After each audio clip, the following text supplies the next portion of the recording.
নমস্কাৰ বন্ধু বান্ধৱীসকল, আপোনালোকক পুনৰ স্বাগতম জনাইছোঁ মোৰ এই ইউটিউব চেনেল দিগন্ত ফিনস্পিয়াৰলৈ। বন্ধু বান্ধৱীসকল, আপোনালোকে আশা কৰোঁ এই মোৰ ভিডিঅ'টো ভাল পালে লাইক, শ্বেয়াৰ আৰু ছাবস্ক্ৰাইব কৰিব। আজি মোৰ এই ভিডিঅ'টোত এটা গুৰুত্বপূৰ্ণ বিষয়ৰ সম্পৰ্কে আলোচনা কৰিবলৈ চেষ্টা কৰা হৈছে। সেয়া হৈছে আমি মগজুৰ শক্তি কিদৰে বৃদ্ধি কৰিব পাৰোঁ, বা আমি মগজুৰ শক্তি বৃদ্ধি কৰা সম্ভৱপৰ হয়নে, এই বিষয়ে আমি আলোচনা কৰাৰ চেষ্টা কৰিম। বন্ধু বান্ধৱীসকল, এজন সফল ব্যক্তিয়ে তেওঁ জীৱনৰ সকলোবোৰ কাম সুন্দৰভাৱে কৰিব পাৰে।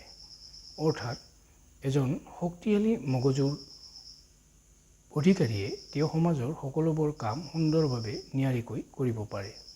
কিয়নো জীৱনত সফলতা অৰ্জন কৰিবলৈ হ'লে তেওঁ মগজু শক্তিশালী হ'ব লাগিব, বা তেওঁ এক শক্তিশালী মগজুৰ অধিকাৰী হ'ব লাগিব। এনেকুৱা ব্যক্তিয়ে সমাজৰ বিভিন্ন ব্যক্তিৰ নাম মনত ৰাখিব পাৰে, বা তেওঁ বহু বছৰ আগতে লগ পোৱা মানুহ এজনৰ নামো মনত ৰাখিব পাৰে, বা তেওঁ দেখিলে চিনি পায়, বা তেওঁৰ জীৱনৰ বিভিন্ন ধৰণৰ যি সিদ্ধান্ত আছে, ডাঙৰ ডাঙৰ ডিচিশ্যন আছে, এই সকলোবোৰ সুন্দৰ আৰু সুস্থভাৱে ল'ব পাৰে। বন্ধু বান্ধৱীসকল, এজন শক্তিশালী ব্ৰেইনৰ অধিকাৰীয়ে অৰ্থাৎ শক্তিশালী মগজুৰ অধিকাৰীয়ে তেওঁ জীৱনৰ সকলোবোৰ কাম সুন্দৰভাৱে কৰাৰ উপৰিও তেওঁ সমাজৰ সকলোবোৰ কামো সুন্দৰ আৰু নিয়াৰিকৈ চলাব পাৰে। গতিকে এই যে ব্ৰেইনৰ শক্তি, ইয়াক বৃদ্ধি কৰাৰ সম্ভৱপৰ হয়নে, বা বৰ্তমান সময়ত আমি দেখা পাইছোঁ বা আমি সকলোৱে অনুভৱ কৰোঁ যে মানুহৰ যিটো ফৰগেটনেছ অৰ্থাৎ পাহৰি যোৱা শক্তিটো লাহে লাহে বৃদ্ধি পাবলৈ ধৰিছে। আমি অলপ আগতে লগ পোৱা ব্যক্তি এজনৰ নাম হয়তো 1 ঘণ্টা পিছত পাহৰি যাওঁ, বা নিজৰ দৈনন্দিন জীৱনত কৰিবলগীয়া কামো বহুত আমি পাহৰি থাকোঁ আমাৰ কৰ্মব্যস্ততাৰ কাৰণে।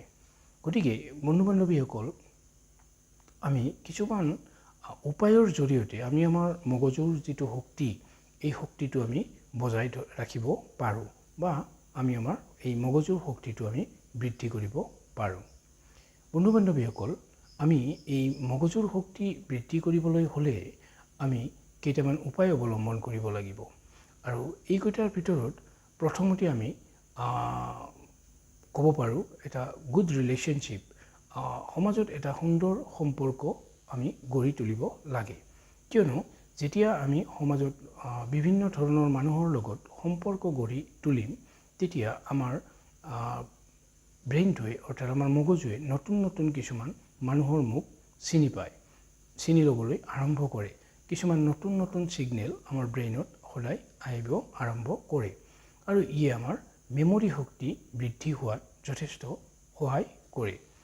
দ্বিতীয়তে আমি আলোচনা কৰিব পাৰোঁ শাৰীৰিক ব্যায়াম অৰ্থাৎ ফিজিকেল এক্সাৰচাইজ। ফিজিকেল এক্সাৰচাইজ আমি ৰেগুলাৰ অৰ্থাৎ সদায় যদি আমি এটলিষ্ট 30 মিনিট আমি সদায় শাৰীৰিক এক্সাৰচাইজ কৰোঁ, তেতিয়াহ'লে আমাৰ ইয়ে বডিত অৰ্থাৎ ব্ৰেইনত আমাৰ যথেষ্ট পৰিমাণে ব্লাডৰ ফ্ল' কৰে, অৰ্থাৎ তেজৰ সোঁত আমাৰ ব্ৰেইনে ছাফিচিয়েণ্ট পৰিমাণে পায়, আৰু লগতে ব্ৰেইনে যথেষ্ট পৰিমাণে অক্সিজেনো ছাপ্লাই পায়। ইয়াৰ ফলত আমাৰ ব্ৰেইনৰ যি কগনিটিভ বিহেভিয়াৰ অৰ্থাৎ যি কগনিটিভ আণ্ডাৰষ্টেণ্ডিং অৰ্থাৎ যিটো আণ্ডাৰষ্টেণ্ডিং পাৱাৰ, ই আমাৰ বৃদ্ধি কৰে। কগনিটিভ পাৱাৰ বৃদ্ধি হোৱাৰ লগে লগে মানুহৰ আণ্ডাৰষ্টেণ্ডিং শক্তিটো যথেষ্ট পৰিমাণে বৃদ্ধি হ'বলৈ আৰম্ভ কৰে, আৰু ইয়ে আমাৰ মগজুৰ শক্তি বৃদ্ধি কৰাত সহায় কৰে। গতিকে বন্ধু বান্ধৱীসকল, আমি যেতিয়া কমচে কম 30 মিনিট সময় সদায় শাৰীৰিক এক্সাৰচাইজ কৰিম, ইয়ে আমাৰ মেমৰি শক্তি বৃদ্ধি কৰাৰ লগতে এক সুস্থ সবল জীৱন আমাক উপহাৰ দিব। গতিকে আজি বৰ্তমান সময়ত আমি সমাজত দেখা পাইছোঁ কিছুমান এনেকুৱা ধৰণৰ যেনে ভয়াৱহ কিছুমান মানসিক ৰোগ, যেনে আমি সোনকালে পাহৰি যোৱা কিছুমান ডিমেনচিয়া বা আমাৰ আলজাইমাৰ, এনেকুৱা ধৰণৰ কিছুমান ভয়ংকৰ ৰোগ দেখা দিয়ে। অৰ্থাৎ যিবোৰ ৰোগত আমি আমাৰ মানসিক যি স্মৃতি শক্তি এইবোৰ লাহে লাহে লোপ পাবলৈ ধৰে। গতিকে আপুনি শাৰীৰিক এক্সাৰচাইজ যদি নিয়মিতভাৱে কমচে কম 30 মিনিট সময় সদায় কৰে, তেতিয়াহ'লে আপুনি আপোনাৰ যিটো মগজুৰ শক্তি ইয়াক যথেষ্ট পৰিমাণে বৃদ্ধি কৰিব পাৰিব, বা আপোনাৰ মগজুৰ পাৱাৰ বা মেমৰি পাৱাৰ যিটো, সেইটো আমি ৱেল বেলেঞ্চ হিচাপে এটা মানে মেইনটেইন কৰি ৰাখিব পাৰিব। তৃতীয়তে আমি আলোচনা কৰিব পাৰোঁ মেডিটেশ্যন এণ্ড মাইণ্ডফুলনেছ। অৰ্থাৎ আমি কিছুমান অনাগত ভৱিষ্যতৰ কথা অযথাভাৱে চিন্তা কৰি আমি মূৰত এনেই কিছুমান এনজাইটি সৃষ্টি কৰোঁ বা চিন্তাৰ বা ষ্ট্ৰেছৰ সৃষ্টি কৰোঁ। আচলতে আমি প্ৰেজেণ্টত বাস কৰাৰ ওপৰত বেছি গুৰুত্ব আৰোপ কৰিব লাগে। প্ৰেজেণ্টত কি হৈ আছে এইটো কথাৰ ওপৰত আমি বেছি গুৰুত্ব দিব লাগে। প্ৰেজেণ্টৰ কথা নাভাবি আমি ফিউচাৰত কি হ'ব এইটো লৈ আমি এনজাইটি বঢ়াই কোনো লাভ নাই। গতিকে প্ৰেজেণ্টত আপুনি ফিউচাৰৰ কাৰণে, ভৱিষ্যতৰ কাৰণে কেনেদৰে আপুনি প্লেন ল'ব, তাৰ কাৰণে আপুনি এতিয়াৰ পৰাই একশ্যন কৰি যাব লাগিব। অৰ্থাৎ ভৱিষ্যতে আপুনি কি কি কৰিব সেইটোৰ কাৰণে আপুনি একশ্যন এতিয়াই ল'ব লাগিব। কিন্তু অযথা আপুনি চিন্তা কৰি থাকি কোনো ধৰণৰ লাভালাভ নাপাব। ইয়ে আপোনাৰ কি কৰিব, বেকাৰ কিছুমান আপোনাৰ এনজাইটি বা এনেকুৱা ধৰণৰ এটা বেলেগ মানসিক ৰোগলৈহে ই ৰূপান্তৰিত হ'ব, যাৰ ফলত আপোনাৰ মেমৰি পাৱাৰ বা শক্তি যথেষ্ট পৰিমাণে হ্ৰাস পায়। আৰু এনেদৰে পইণ্ট হৈছে মেডিটেশ্যন। অৰ্থাৎ আপুনি যদি ৰেগুলাৰ এটলিষ্ট 10 মিনিট যদি আপুনি মেডিটেশ্যন কৰে, তেতিয়াহ'লে ই আপোনাৰ ব্ৰেইনটো কাম কৰি ৰাখে, শান্ত কৰি ৰাখে। আৰু যেতিয়া আপোনাৰ ব্ৰেইন শান্ত হৈ থাকিব, তেতিয়া আপুনি আপোনাৰ জীৱনৰ সকলোবোৰ ডিচিশ্যন সুস্থিৰভাৱে ল'বলৈ সক্ষম হ'ব।